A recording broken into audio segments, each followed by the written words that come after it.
All right, everyone, welcome into the final Masters video of the week. We are going to be putting the final touches here on this tournament, recapping all my favorite plays for PGA DFS, as well as talking about all my favorite bets as well. Going to do a little bit of ownership talk and a little bit of weather talk as well. And so with that, let's go ahead and jump into it.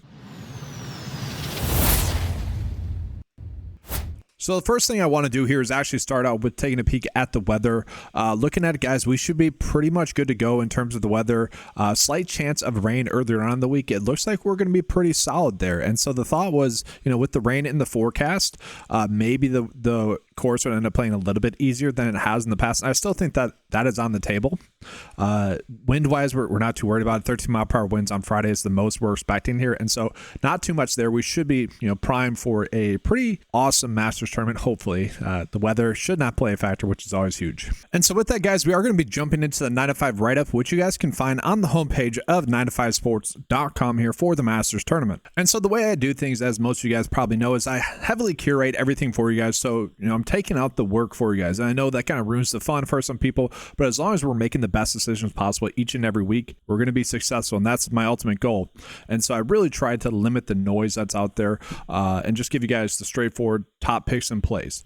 And so I also do that in the 9 to 5 write-up. And that's why I'm just going to be kind of recapping what I talked about in the 9 to 5 write-up. If you guys want the more in-depth breakdown, obviously go ahead and check out the 9 to 5 write-up. So I do want to we got the first round leader bets. I'm not going to touch on that in this video. If you guys want those, go ahead and take a peek at that. I do want to talk about the amount of good outright bets that we have on paper.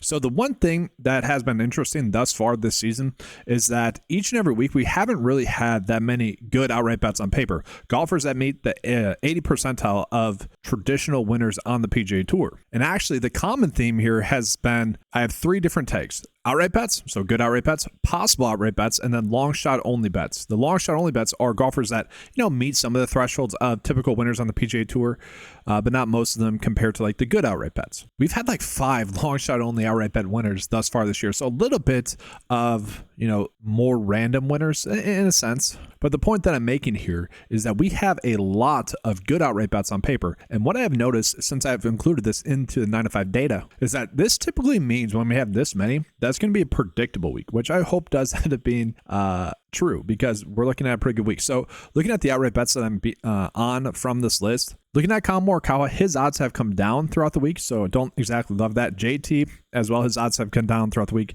Patrick Cantlay was someone that I liked at the start of the week. I'm still thinking he's a fine one. And then Russell Henley, his odds have really plummeted as well. And so the toughest thing when giving people betting picks is sometimes there are certain betting picks that you might be on or have already been on because there's a good number out there. For example, guys, Russell Henley at the start of the week on Bet Online, which is an offshore book, was at 80-1. Keegan Bradley, for example, was at 135-1 as well. That was on like Saturday of last week. I wanted to call that out to people because that's just such a good number.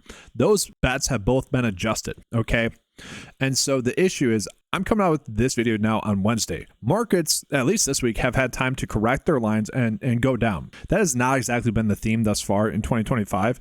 In some cases, odds have gotten better throughout the week in terms of them going up, which has been nice. So the question is, would I still be placing these bets for these golfers at their current numbers? Let's go ahead and take a peek at that. And that might not really matter all too much to some people. Like some people are just going to be firing at the hip and just placing outright bets. I get that. But, we're taking a long-term approach here in terms of being profitable. So that does matter. For example, I saw on some books, you can get Scotty at 5-1. I actually like that bet. That's a very good bet. That's a bet that at the start of the week was not there. He was like 3-1 in some situations. And that was like, all right, we're staying away from him. But now at 5-1, I think he's certainly within the realm of possibilities for a good outright bet. And so, yeah, we're on the 9 to 5 betting page here, just taking a peek at all the best odd bets that we have. So what you're going to notice is that for the most part, Collin Morikawa has come down from the 18-1 number that we were able to get him even yesterday. Okay, so would I still bet him at 16-1? Yes, that is pretty simple. Some of these other sites at 12-1. If you are betting on him, you're reducing the amount of other bets that you're going to be at, just as an FYI. So don't exactly love that at 12-1, but 16-1 still feel pretty good about that. JT, his odds have gotten a little bit better on DraftKings. 25-1 there, happy to get there. Patrick Cantlay still at 41, happy to get there as well. Russell Henley in some spots has actually seen his odds dip a little bit, but at 55-1, I think we're still okay there on DraftKings. And then Corey Connors as well. He is someone that you could also get at 80-1 on BetOnline at the start of the week. That has, again, since been adjusted, but you can still get him at 60-1. I think I'm okay with that there as well. And I think we have a good mix of early and late. That's typically not something like I really care about too much. And again, I don't see a weather advantage one way or the other, but maybe that does end up playing anything. And so it's never a bad thing to have it kind of a little bit spread out. So at least you're checking the boxes there between both weather waves. Now, that being said, guys, there are plenty of placement bets I actually like as well. So Keegan Bradley, I wanted to get some action on him. You know, when I had done the initial data dive for Keegan Bradley for this week, it was on Saturday at the Valero Texas Open. He since had a terrible weekend. So did Tommy Fleetwood. I think both those golfers are going to be fine. Like, a lot of people are still on Ludwig Aubert, even though he's coming in off of 2 missed cuts in a row. The thought process with all those golfers is, all right, they didn't have it together last week. Maybe they were just using that as a tune-up week. But at the same time, if you don't have it at a tournament like last week, it's tougher to get mentally involved in a tournament when you're not playing well. You're probably just looking ahead to the Masters. And so I'm kind of doing that there with Keegan. And so I do like him at 3-1 to top 20. That number is still there for him. Depending on the markets, guys, with Lucas Glover, Dana McCarthy, and Harris English, I like all their bets. And I phrase it that way because obviously the top 50 in the field are going to make the cut. And so in some places, you can actually get plus numbers on these golfers to just top 40. Okay. And so I actually like that route a little bit better. Okay, and I know that's not a placement bet that's available on every single sportsbook, and it's not as popular, but that's actually the route I would go with those 3 golfers there. And even Keegan Bradley, if you can get him at like minus 175, I would still be okay with that there as well. And so that's the route I would rather go with those 3 golfers. Again, it really just depends on which site you guys typically bet on. These are the odds on average that I'm tossing in here for that. And it is crazy. Just as an FYI, guys, if you are doing outright bets, it is better on DraftKings, okay? Whereas if you're doing first round leader bets, better odds on FanDuel. That is always noteworthy. Always should be chasing the best odds. And obviously those are the 2 of the most popular sports books out there. So you just want to be placing the best bets possible. So let's continue on with the 9 to 5 right up here. Again, just kind of recapping it.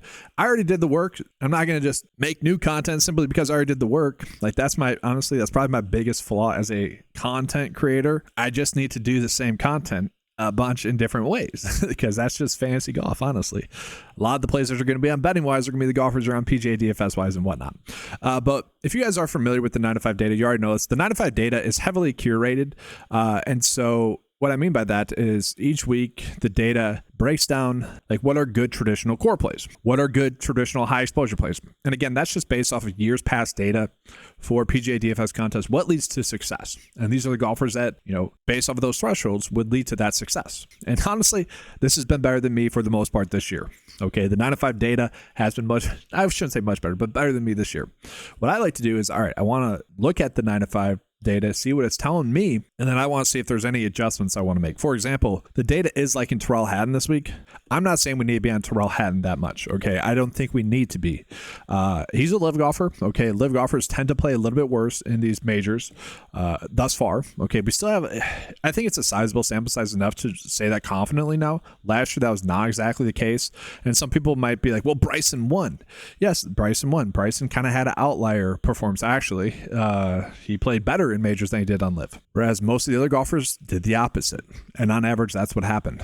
And so I'm only pulling in data from the PGA Tour and DP Tour. And so someone like Terrell Hatton is going to be someone that's popping up still from those data sources. And the way I look at it is either you're including live golf stats and data or you're not. Either way, that is going to skew the data one way or the other. Okay, could end up actually favoring live golfers a little bit more as well. There's not an exact 1-for-1 swap just yet for live golfers. Data-wise, it's just not there. And so I'm choosing right now to still kind of not include that data, just as an FYI. Maybe they'll adjust. If it's fruitful, if it's worthwhile, I'll do that. I don't think it is just yet. We know which good live golfers we're going to be on anyways, and so not really worth it at this point for these majors.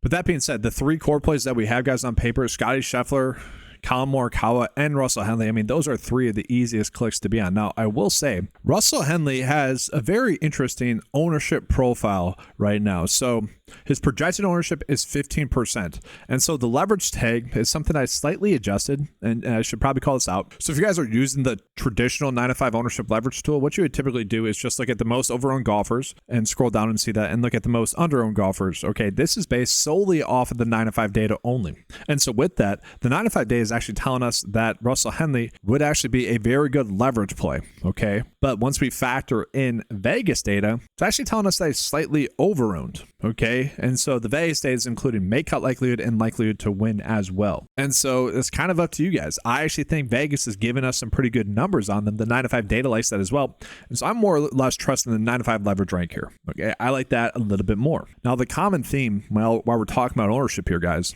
whether you're looking at this tab or you're in the cheat sheet looking at the ownership leverage tab, what we're noticing here is that the ownership is pretty darn spread out. So the highest owned and a little behind the scenes stuff, guys, the projection data is pulled in from multiple sources. Pretty different stuff.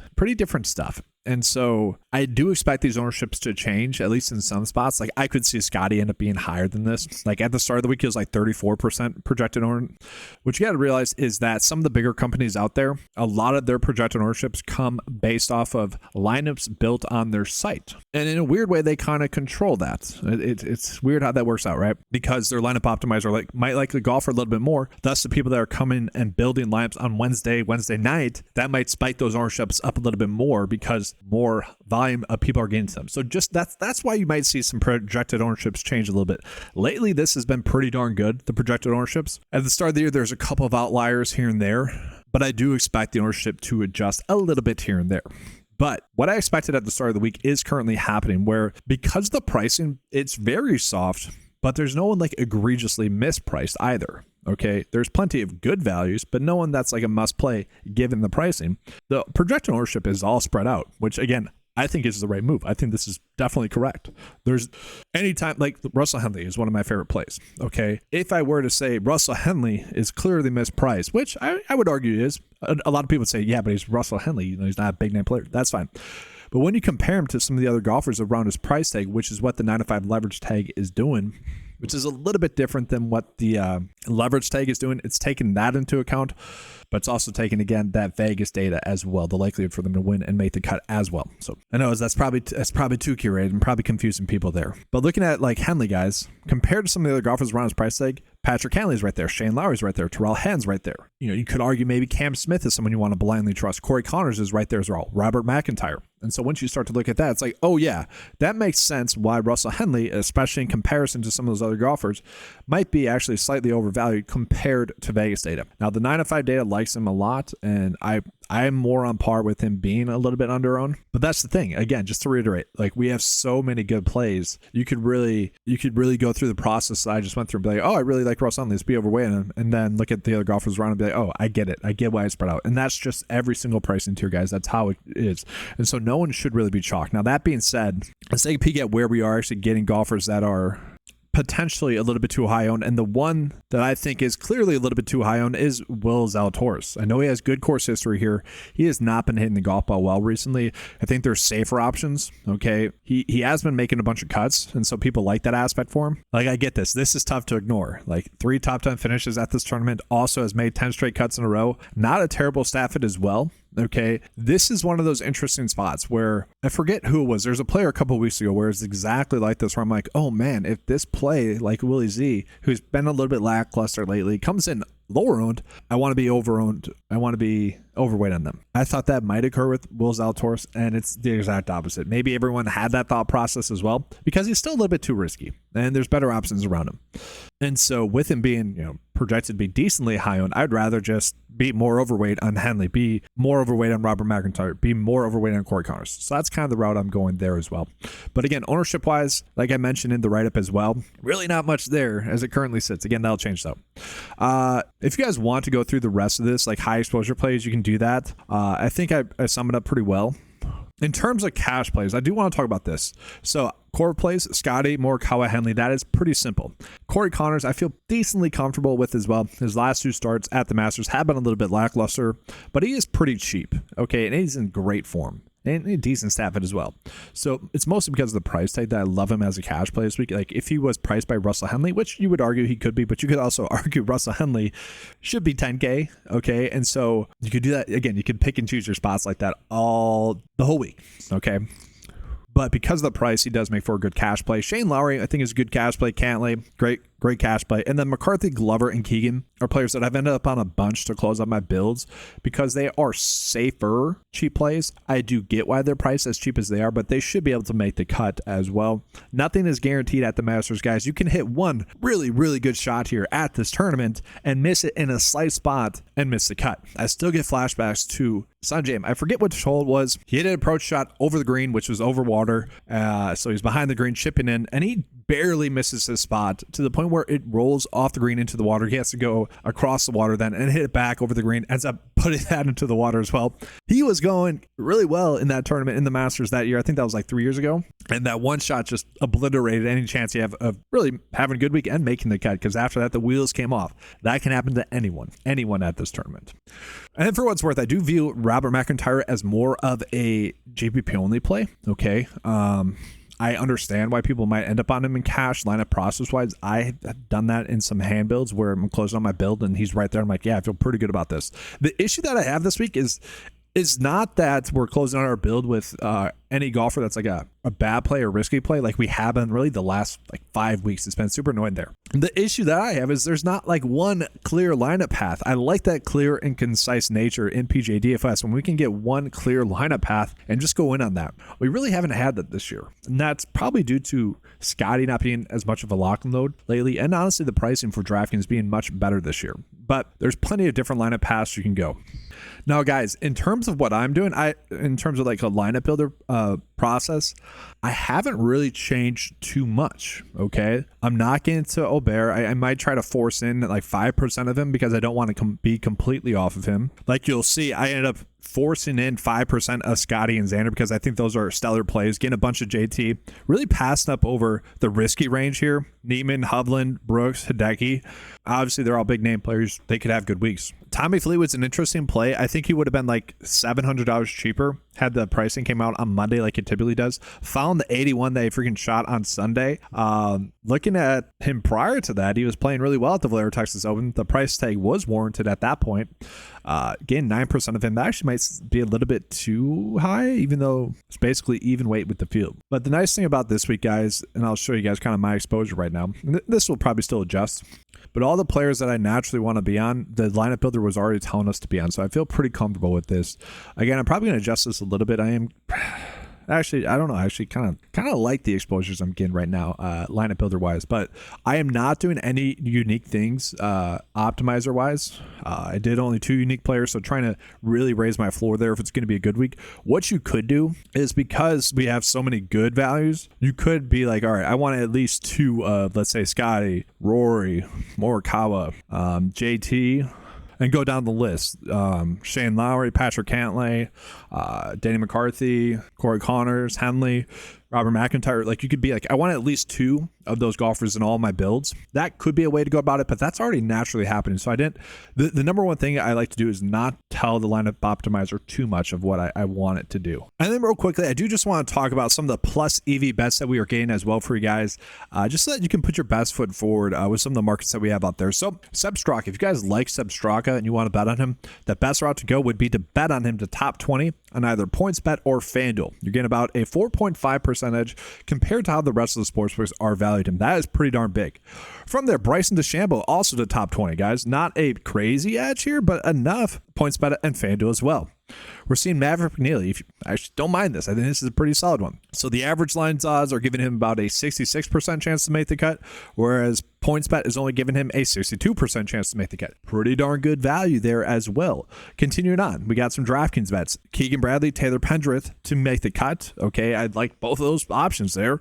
Pretty good bets there on DraftKings. And this is nice. This is actually really nice. So this tool is there for anyone to use whenever they want if they're a 9to5 member. If you're not a 9to5 member, $10 a month gives you access to all the tools that you see in this video, plus much, much more. I priced it that way for you guys. I really hate the pricing structure of fantasy sports and what, I don't know. I just never liked that. Probably do need to raise the price sometime soon. It's 2025. I have not changed my prices really since I started it. It's neither here nor there. I keep adding into whatever. Not here nor there. Well, it kind of is, but I don't want to talk about that right now. I look at this every week. I do. And typically they're golfers that I don't necessarily need to be on or want to go out of my way to be on, or players that I've already recommended good bets for. These are pretty darn good spots. Like, these are all golfers that I think are good plays, and I think a lot of people are going to want to bet on them, and these are some pretty good spots. So please take advantage of these if you guys are trying to bet on these golfers, because they are spots that really shouldn't be happening. And then, guys, I guess since we're talking about, let's just jump into some 3-ball bets. Because the matchups are kind of terrible, the groupings are kind of terrible, and what I should say is they're spread out. The groupings are spread out, is what I should say. I don't really think we should be doing 3-ball bets. Typically, the best part about 3-ball bets is we're getting a lot of even matchups or somewhat even matchups across the board, and maybe someone's a better round 1 golfer. Okay, maybe they project a little bit better this week than some other golfers. That's where we get our value. Right now, because of how it's set up, we are not really getting that. Now, if you want to bet, obviously we have Scotty Scheffler and Justin Thomas in good spots. If you want to bet on Justin Thomas to beat Scotty Scheffler, that's essentially what you'd be doing here. That's not terrible, okay? Not something you go crazy with. I don't mind the idea of betting on Denny McCarthy, but look at it, guys. Like, where it's a minus 8% edge almost. And so what this is measuring is the Vegas odds versus the 9-to-5 odds of this bet hitting. And so it's nothing terrible. Like, he's still the most likely to win his group, right? But we are losing a slight edge there. And I don't even like to mess with these tie prop bets that we get. And so we'll take the tie ones off as well. So type in tie and then click off of the ones with the tie. Willie Z to win his group. It's okay. Again, Willie Z's, but I mean, that's fine. It's really not a worthwhile bet, though, long-term wise. Like, he probably will win that group, but maybe as an off round. And that's where you potentially are losing edge. Now, I don't actually mind Taylor Pendrith to win his group. I think that one's a solid one. But Harris English is a fine play this week. He has really good course experience. Taylor Pendrith does not. And so I could really pick holes in all these 3-ball bets, and I no need to do that, And then while we're already doing it, guys, I wanted this video to be quick and concise, but I'm having fun. Hopefully you guys are having fun when you're watching this as well. Let's just take a peek at those first run leader bets. And typically speaking, I like to target the AM only golfers. Now, because it's a reduced field event, there isn't like a likelihood for there to be a specific weather advantage. And I don't even know if we really need to do the AM only. What I have just noticed, again, when I did my big data analysis dive, which was about 2 years ago now, looking at first round leader, there's a huge edge in targeting golfers that were the top 5% most likely to have the first round lead in the AM wave. They hit about 48% of the time. Now, the difference was a lot of them were ties. Now, last week, I'm still better about Keith Mitchell and Sam Ryder having a career round. Sam Ryder had a career round costing us a Keith Mitchell first round leader bet, and that's still annoying. It really is. But looking at, guys, if we are targeting maybe the early only, while also looking at the golfers that rank out well in round 1, we'll get some decent ones. Like Scotty, 12-1. I'm kind of okay with that. Collin Morikawa, 28-1 on FanDuel. Very nice there. JT, 30-1. Feel pretty good about that. Then if you want to dip down, Corey Connors at 51. I'm pretty good with that one as well. If we go any further, I don't know if we necessarily need to do that, but those first 4 be pretty comfortable doing. And again, that's already in the 9-to-5 write-up. So that is going to do it for this video. Again, didn't want to make it too long, but if you guys are looking to become a 9-to-5 member, you'll get access to all the tools that are available on the website, plus all the prop tools. Well, you get access to all the tools. You'll get access to the fantasy golf tools and then all the prop tools as well. All of that is going to be included in your 9-to-5 monthly membership for $10 a month. And when you sign up, you will get access to the 9-to-5 Discord if that's something that piques your interest. Again, the nice part about the 9-to-5 data and the way I do content is, typically speaking, I lay it all out for you guys. And that's just whether you guys disagree or agree with that. And that's perfectly fine one way or the other. But that's going to do it, guys. Pretty fun Masters week coming here for you guys. Hopefully you guys have all your bets hit and you guys have a good PGA DFS week as well. Obviously not beating me in PGA DFS. I'm just kidding. Happy to help out people. That's why I do it. But appreciate you guys being here. If you guys enjoyed the content either today or this week as well, make sure to give a like to the video. That does help a lot. Subscribe to the channel. And don't just do that for me. If you guys have taken other content as well, show them love. It's a big content week for a lot of people.